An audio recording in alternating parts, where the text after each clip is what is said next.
আল্লাহু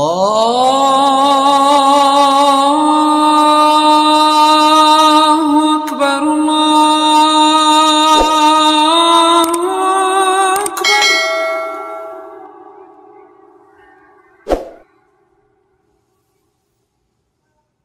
আল্লাহু আকবার,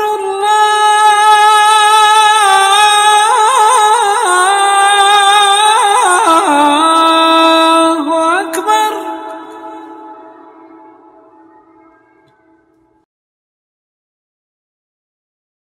আসসালামু আলাইকুম, আসসালামু আলাইকুম, আসসালামু আলাইকুম। ওয়ালাইকুম আসসালাম। আপনি কিছু বলবেন? ভাই আজান দিয়েছে, চলেন নামাজ পড়ে আসি। আমি এখন নামাজ পড়তে যেতে পারবো না, আপনি যান। ভাই এখানে আপনি যা করতেছেন এগুলো পরও করতে পারবেন, আমার সাথে চলেন আগে নামাজ পড়ে আসি। এই আপনার সমস্যা কি? এত কথা বলেন কেন? একবার বলছি না এখন নামাজ পড়তে যেতে পারবো না, আপনি যান। ভাই আপনি একটু আমার কথা শুনেন। যা বলার তাড়াতাড়ি বলে তারপরে চলে যান। ভাই শুনেন, নামাজ প্রত্যেক মুসলমানের উপর ফরজ। একজন মুসলমান ও কাফেরের মধ্যে পার্থক্য হচ্ছে নামাজ। তাহলে কেন আপনি এভাবে নামাজ ছাড়া থাকছেন? কিয়ামতের দিন সর্বপ্রথম নামাজের হিসাব নেওয়া হবে। আপনি যদি নামাজ পড়েন তারপর যদি একটি খারাপ কাজ করেন, মহান আল্লাহ তাআলা তা ক্ষমা করে দিতে পারেন। নামাজ না পড়ে ভালো কাজ করলেও তা কাজে আসবে না। এখন আপনি চিন্তা করে দেখেন, নামাজ পড়বেন নাকি নামাজ পড়বেন না।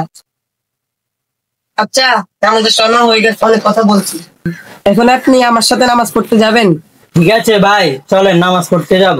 জানো তুমি নামাজ প্রভুর ফরজ এক বিধান। নামাজ পড়ো মুমিন মুসলমান। পড়লে নামাজ হবেই তুমি জান্নাতি মেহমান।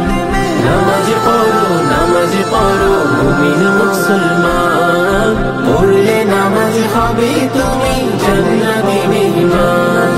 আসসালামু আলাইকুম। আশা করি মহান আল্লাহ তাআলার অশেষ রহমতে সবাই ভালো আছেন। আমাদের এই ভিডিওটির উদ্দেশ্য হচ্ছে, আমরা যখন মসজিদে নামাজ পড়ার জন্য যাই তখন আমরা রাস্তাঘাটে দেখতে পাই অনেক ছেলেরা বসে বসে মোবাইল দেখে বা বিভিন্ন আড্ডায় মেতে থাকে।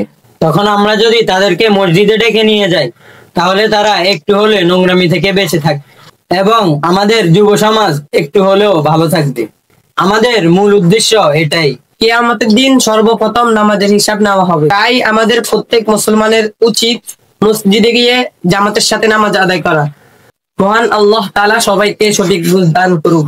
আমিন। আমাদের ভিডিওটি ভালো লাগলে লাইক, কমেন্ট, সাবস্ক্রাইব এবং শেয়ার করে আমাদের পাশে থাকবেন।